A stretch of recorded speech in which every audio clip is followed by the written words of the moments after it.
वळूया पुढल्या बातमीकडे। खासदार सुप्रिया सुळे ट्रॅफिकमध्ये अडकलेल्या आहेत। वाहतूक कोंडीचा फटका सुप्रिया सुळे यांना देखील बसतोय।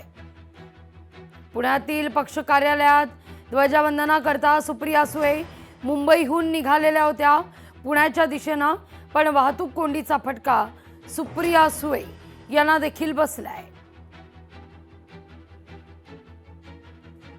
आता मी खालापूर टोल नाक्याच्या पुढे जिथून लोणावळा घाट हा सुरू होतो या सगळ्या परिसरामध्ये उभे राहण्यात आपण पाहू शकतो। इथं प्रचंड जवळपास कमीत कमी 2 ते 3 किलोमीटरपर्यंत वाहनांच्या रांगा ज्या आहेत त्या लागलेल्या पाहायला मिळतात। आज मिसिंग लिंक या ब्रिजचं जे आहे ते लोकार्पण होणार आहे आणि या लोकार्पणामुळे मोठ्या प्रमाणात शासकीय गाड्या आणि यासोबत मुख्यमंत्री दोन्ही उपमुख्यमंत्र्यांचा ताफा देखील या सगळ्या परिसरात येणार आहे। त्याच्यामुळे अजूनही त्या गाड्यांच्या वाढल्यामुळे इथे प्रचंड ट्रॅफिक जी आहे ती पाहायला मिळते। आता मी खालापूर टोल नाक्याच्या आसपास असलेला जो फूड प्लाझा आहे या फूड प्लाझाच्या परिसरात आणि या सगळ्या परिसरात जर आपण पाहिलं तर मोठ्या प्रमाणात ट्रॅफिक जी आहे ती असलेली आपल्याला पाहायला मिळते। हे सगळं ट्रॅफिक सांभाळायचं काम किंवा लवकरात लवकर हा ट्रॅफिक जाम काढण्याचं काम जे आहे ते पोलीस करताना पाहायला मिळतात।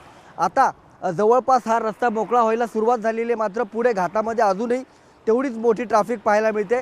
त्यामुळे लवकरात लवकर ट्रॅफिक जी आहे ती निघून जावी यासाठी पोलीस प्रयत्न करतात। सकाळपासून ही सगळी ट्रॅफिक आपल्याला इथं अशा प्रकारची पाहायला मिळते। अनेक लोकांनी याबाबतचे ट्विट्स केलेले आहेत, सोशल मीडियावर व्यक्त झालेले आहेत। स्वतः सुप्रिया सुळे यांनी देखील ट्विट करून सकाळपासून आपण या ट्रॅफिकमध्ये कसं अडकलोय हे सांगण्याचा प्रयत्न केलेला आहे। कॅमेरामॅन विनीत पेंडेकरसह उमेश करंजकर, लोकशाही मराठी, खालापूर। लोकशाही मराठी ऐका, पहा, जागरूक रहा।